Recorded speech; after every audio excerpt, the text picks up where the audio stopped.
what's tough is that some of the positives just come with a lot of pain.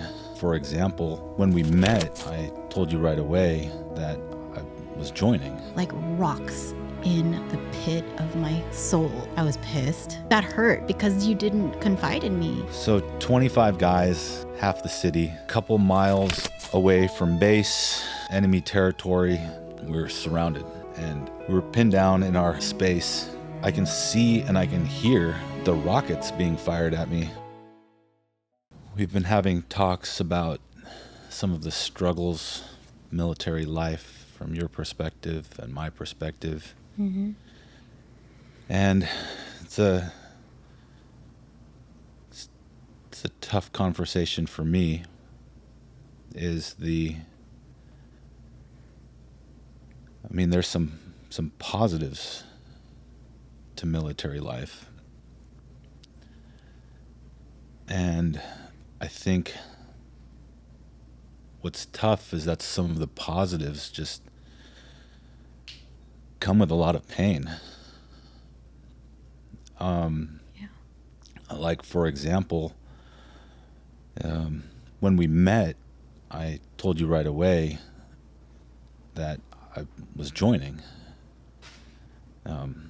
Just so there was just very much in the open, and fortunately you decided to date me, and, ultimately we had married. And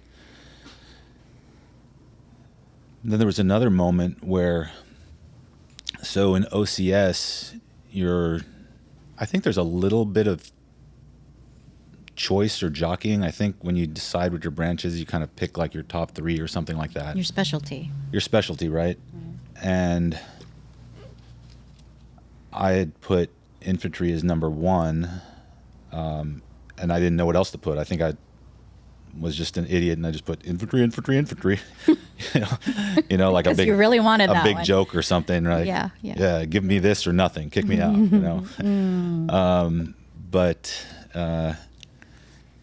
I had I think this was why, but who knows? I had a high GT score, which is kind of a mechanical test sort of thing that is part of the ASVAB.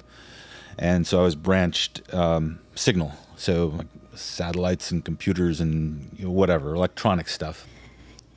Yeah. And there was someone else who was opposite of me. They wanted Signal, and they got infantry. That was Clint Rudder, if you remember him. I remember. He was also from California. Yeah. And we went up to each other and we're like, "You want to swap?" And we stole the words from each other when it happened. Ooh, whoa, we can go into this one. I remember my perspective of when you told me that news. I know, and I told you, and you were just like, well, what's your initial reaction right now? What? I was beyond upset. I was I felt cheated. I felt like I was tricked. And you'd told me one thing, and at the very last minute. Well, I think I told you that I got Signal. Yeah, but it was like I was already heading over. We were about to get married. And then I swapped after. It was the day before we got married when you told me that, though. Oh, man. Yeah. It was the day before we were getting married that you told me that was... Can't back out now. Exactly. Well, you could have. That's exactly that. That was part of the reaction. Like, okay, Yeah. I can't back out now. And oh my God, what does that mean for us? And wow, I thought we were going to be okay. It was like that. There's like this fake assurance, because you don't really have that assurance, right? But there was a little bit more of a sense of safety. I mean, Signal, you can be a little safer. Yeah, maybe not so much. Man a satellite station in Alaska or something. Maybe not so much on the front lines. And then you told me infantry, and it felt like rocks in the pit of my soul. Like, it felt like rocks. Like, it was like disbelief. I was pissed, and I was very disappointed. It was that hurt because you didn't confide in me with that either. I think you said you wanted to do it, but like when you made the switch and the decision. I was also in lockdown in Yeah. OCS, and Yeah. But it was like you kind knew of hard that's to what you communicate wanted with to you. do, you know? And I Yeah. just felt like I had no say.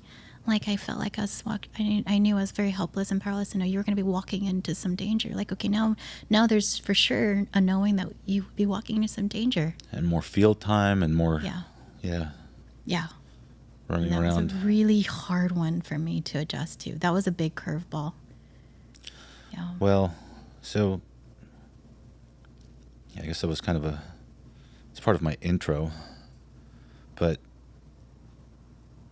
yeah, it's kind of along those lines. But I wanted to talk about and kind of unpack very specifically. There was 1 minute. It was like a 1 minute conversation I had with Command Sergeant Major Harris in late December 2006. Okay.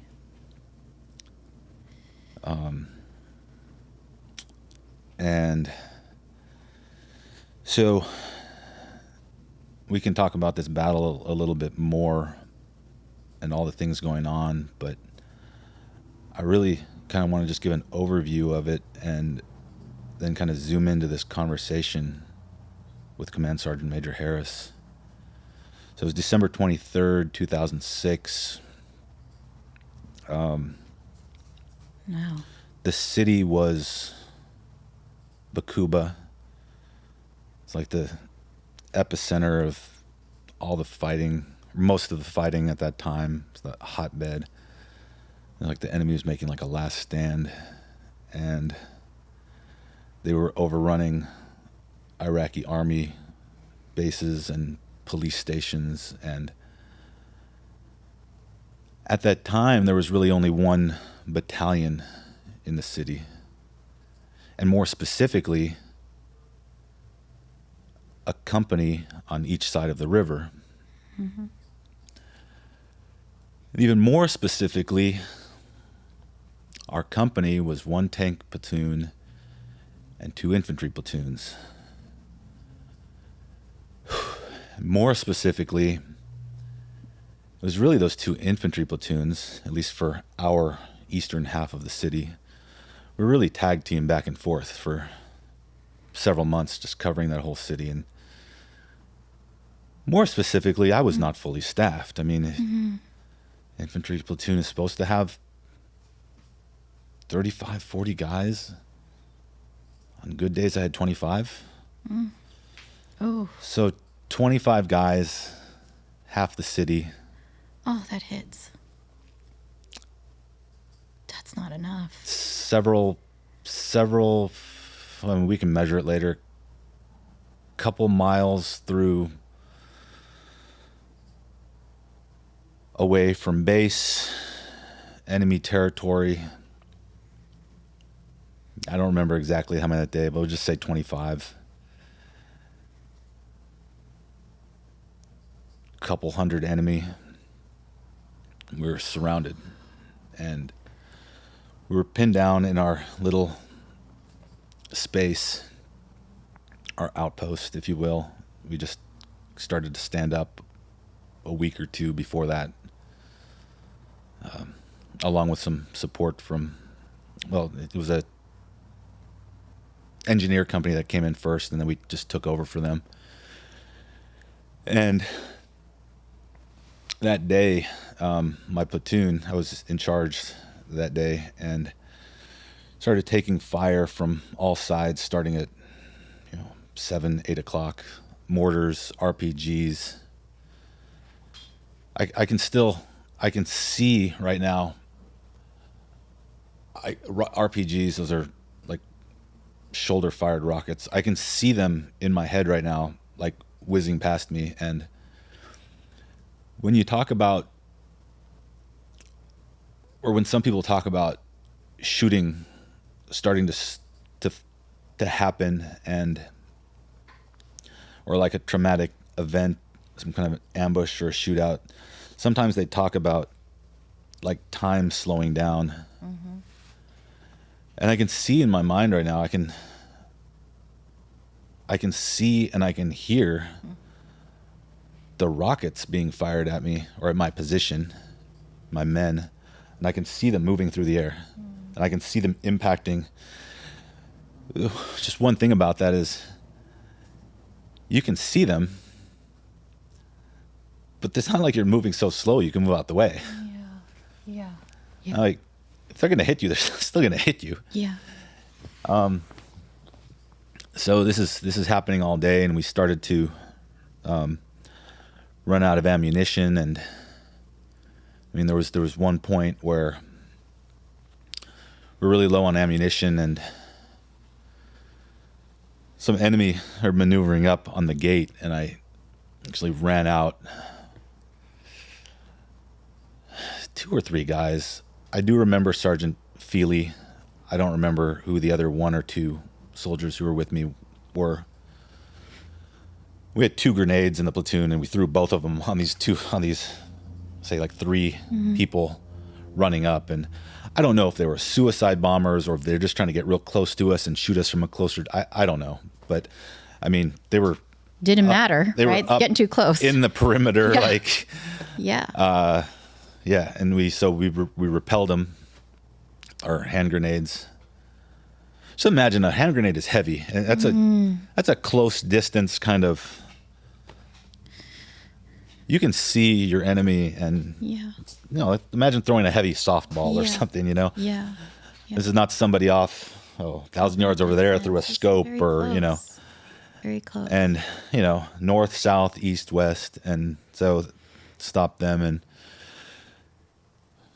Telling my guys, okay, hey, start conserving ammunition. I started taking some magazines from this position, moving it to that one, shifting things around to make sure everyone, but also at the same time telling people, conserve.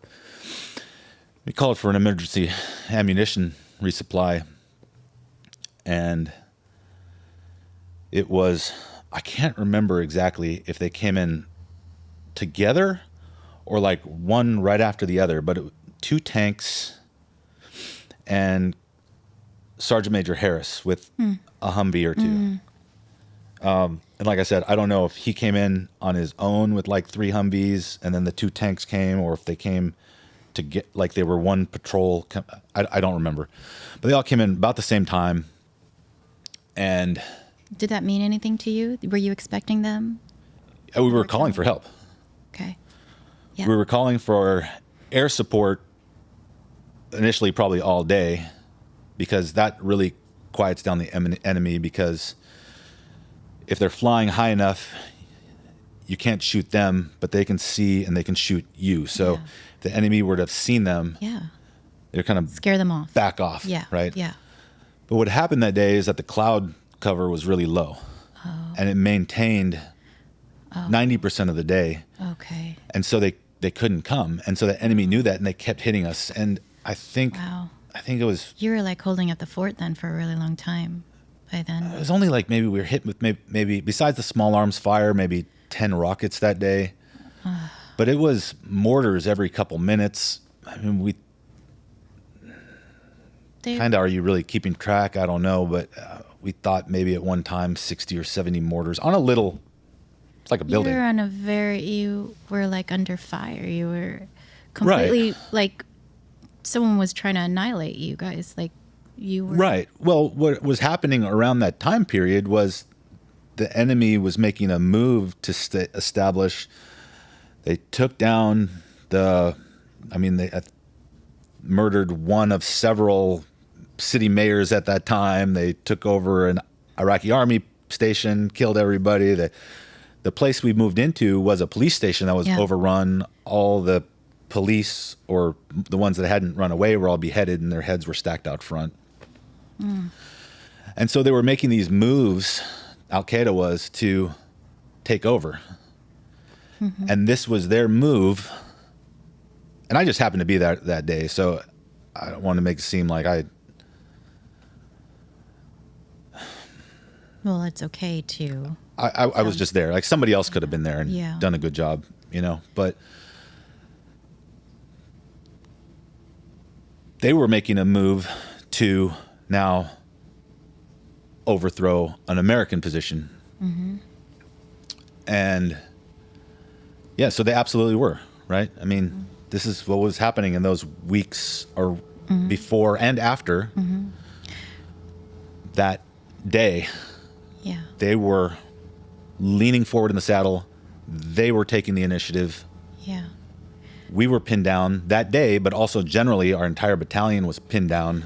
Now, while I'm hearing you speak, I see and I sense and I feel like the nerves and the building and like the turmoil of something in you.